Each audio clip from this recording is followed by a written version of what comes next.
الدولة على الوثائق وفحص العملة، وكانت هذه أول الشعب التي ظهرت على مستوى المديرية العامة للأمن الوطني بعد تأسيسها. هذه الشعب التي تم تطويرها وخلق مختبر الشرطة التقنية في سنة 1965، وكان أول مختبر على مستوى المديرية العامة للأمن الوطني وكذلك على مستوى المغرب. لكن وكذلك في سنة 1996 تم خلق مختبر الوطني للشرطة العلمية بالدار البيضاء، والذي أتى بمجموعة من التخصصات في مجال البيولوجيا والفيزياء والكيمياء وكذلك المتفجرات والحرائق إلى غير ذلك، والذي كمل مختبر الشرطة التقنية الذي كان على مستوى الرباط. إلا أن الأحداث الإرهابية لسنة 2003 شكلت محطة هامة في مسار الشرطة التقنية والعلمية بالمديرية العامة، وكانت نقطة انطلاق جديدة لتطوير آليات العمل سواء بالميدان وكذلك على مستوى المختبرات. فهذه الأحداث الإرهابية كانت كذلك محطة أساسية بالنسبة للدولة ككل، حيث كانت مجموعة من الإجراءات حول المجال التشريعي وكذلك المجال الاجتماعي والمجال الأمني. Abdelrahman Yousfi Alaoui, je suis contrôleur général de police, responsable de la division technique et management de risque à l'Institut de sciences forensiques de la Sûreté nationale. Donc l'exposé a porté sur l'intérêt de la preuve scientifique en matière pénale.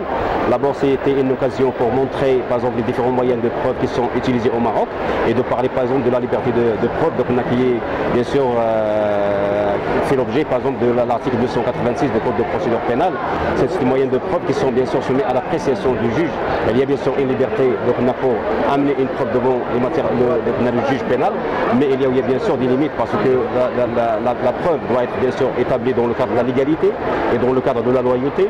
Et bien sûr, ces moyens de preuve sont soumis à l'intime conviction du juge qui décide par exemple de les retenir ou bien par exemple de les rejeter, à condition bien sûr qu'il doit motiver sa décision sous peine d'être par exemple cassé devant la Cour de cassation. Donc l'objectif c'était une interaction avec les étudiants, surtout les étudiants du master, donc on a criminel, donc on a afin de par exemple de leur montrer comment les traces et indices sont rassemblés par la police technique et scientifique sur les scènes de crime et comment ces traces et indices sont analysés par le laboratoire et qui devient par exemple des moyens de preuve devant le juge pénal après leur analyse. Comme vous savez, la police scientifique elle travaille à charge et à décharge. Comme il peut inculper des personnes, il peut bien sûr innocenter d'autres personnes parce que c'est bien sûr l'enquête judiciaire qui va décider par exemple la relation de la personne avec la scène de crime et avec l'acte criminel qui est commis.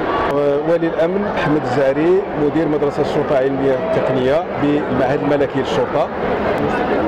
إذا المستديرة تكلمت على الدليل العلمي والتدخلات ديال الشرطة العلمية والتقنية المغربية جميع التخصصات ديالها اللي يعني طلبة الماستر عاد عرفوا شنو كاين في الشرطة العلمية والتقنية وما تسديه من خدمات القضاء.